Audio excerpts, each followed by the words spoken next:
Brother Ishmael memeluk Islam selama 16 tahun. Dia tidak main-main dengan imannya. Dia sangat berkomitmen beribadah dan memegang semua aturan-aturan yang ada, dan meriset hal-hal yang problematik dalam ajaran Islam. Dia serius mempelajari Islam termasuk bahasa Arab sehingga dia fasih berbahasa Arab. Selama belasan tahun, Brother Ishmael juga aktif membela Islam dari semua kritik yang dialamatkan kepada Islam dan Muhammad. Namun setelah 16 tahun memeluk Islam dan berdakwah, akhirnya dia meninggalkan Islam. Mengapa? Karena dia sudah tidak dapat mempertahankan dan membelanya. Hati nuraninya, pikirannya dan logikanya sudah tidak mampu lagi menerima.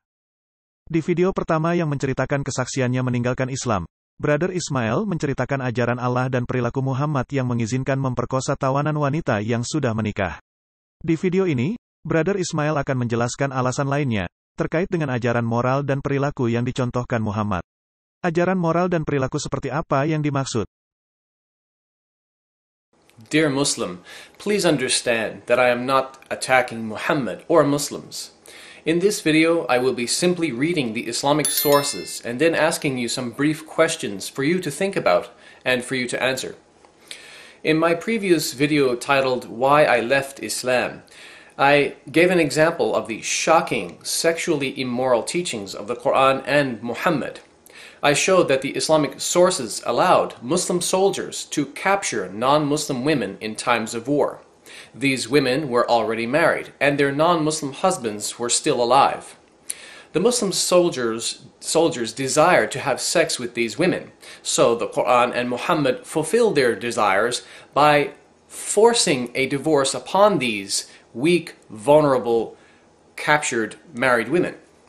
What was the end result of such an illegal divorce? Well, the Muslim soldiers were then given the go-ahead to marry these women and have sexual intercourse with them. Now that we know what Muhammad taught and allowed his Muslim soldiers to do to married captive women, let us find out what Muhammad himself did to such women in similar situations.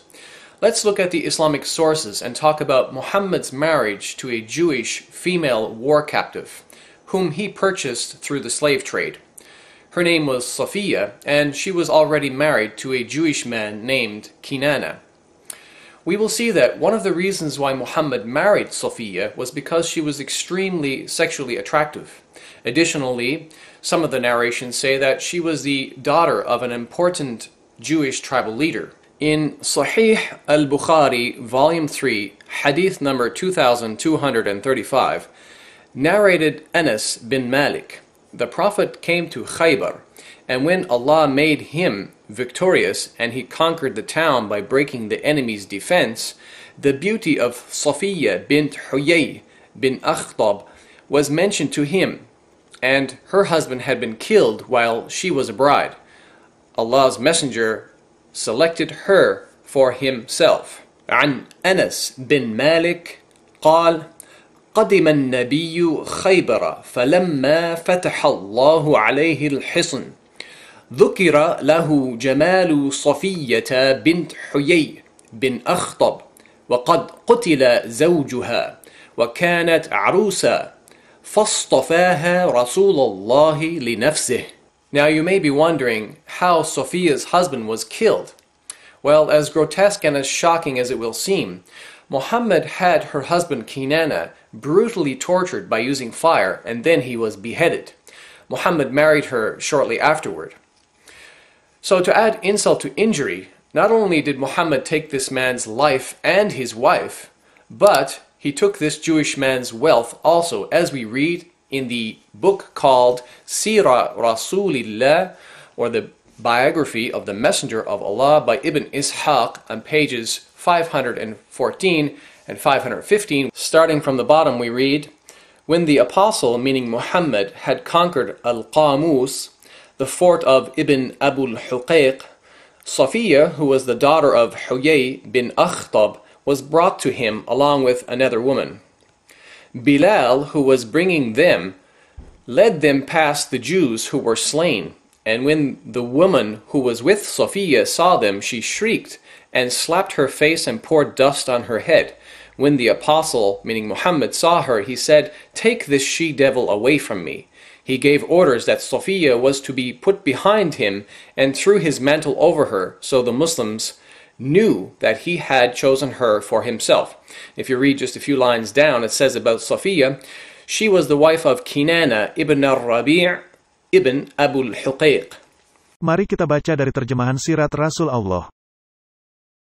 Saat Rasulullah Shallallahu Alaihi Wasallam berhasil menguasai Al-Qamus, benteng milik Bani Abu al-Huqayq, Shafiyah binti Huyay bin Akhthab dan seorang wanita lainnya dibawa kepada beliau.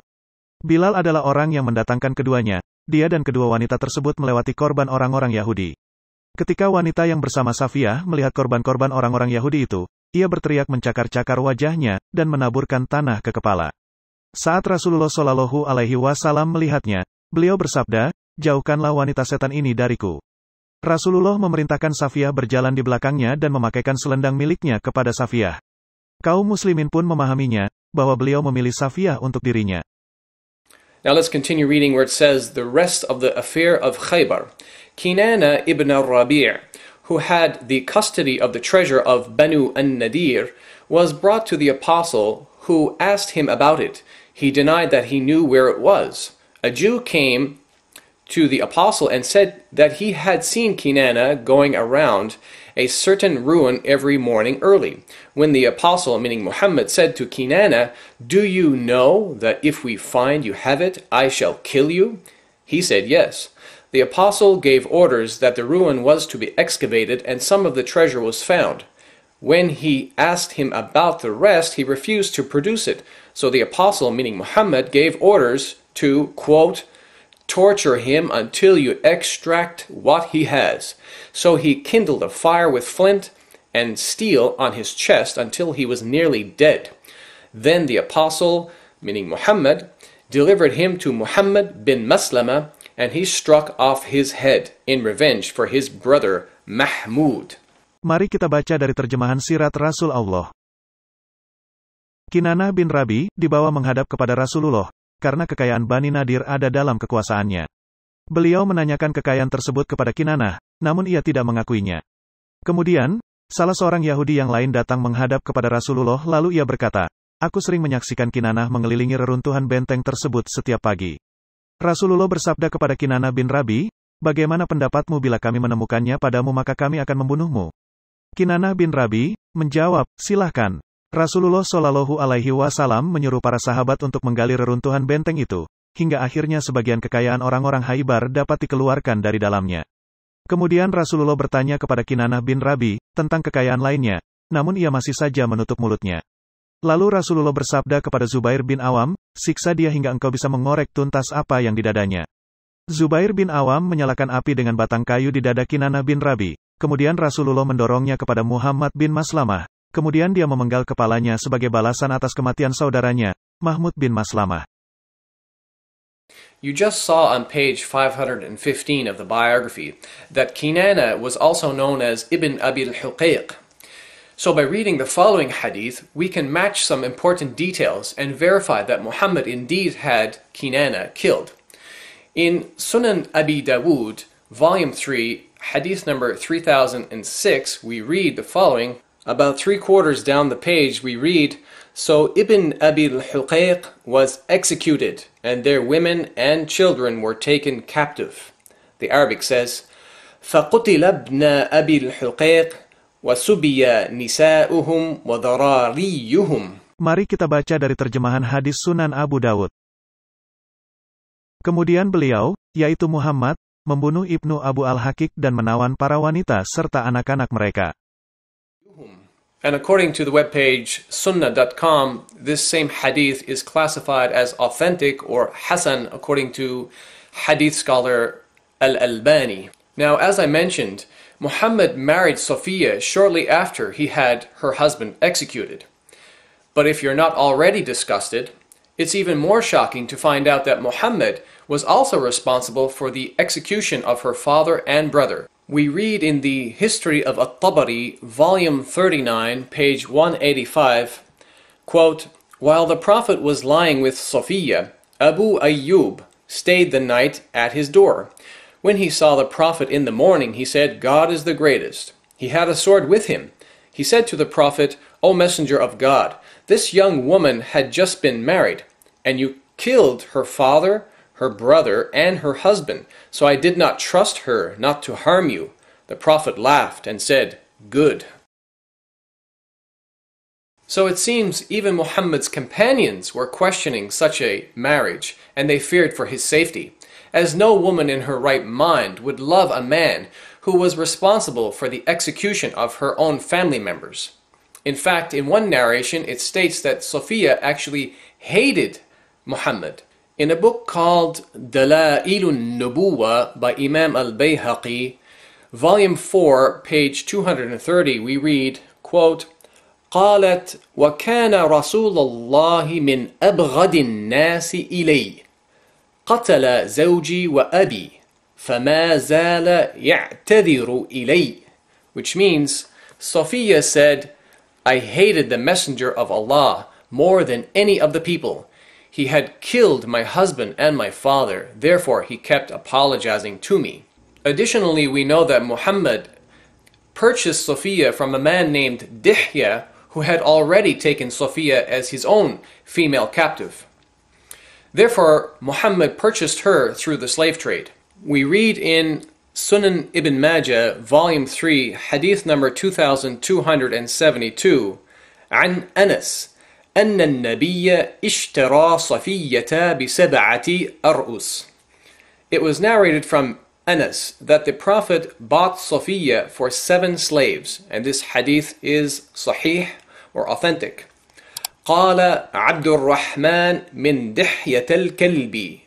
One of the narrators, Abdul Rahman, said, from Dihya al-Kalbi. Mari kita baca dari terjemahan hadis Sunan Ibnu Majah. Telah menceritakan kepada kami Hamad bin Salamah, dari Sabit, dari Anas berkata, Rasulullah Shallallahu Alaihi Wasallam membeli Shafiyah dengan menukar 7 ekor hewan. Abdurrahman berkata, beliau membeli dari Dihya al-Kalbi. Mengapa dalam terjemahan bahasa Indonesia menjadi 7 ekor hewan? Padahal seharusnya 7 orang budak. Di website sunnah.com pun tertulis 7 budak. Now, after reading about the story of Muhammad and Shafiyah in the biography, and the supporting authentic narrations which validate that story, let me ask those of you who are Muslim or are considering converting to Islam, how do you feel about Muhammad's behavior? Do you honestly think that a woman whose husband, brother, and father were just killed would, within a couple of days or so, voluntarily choose to marry and have sex with the same man who was responsible for the deaths of her family members? I ask you to think hard and be honest with yourself. Thank you for watching.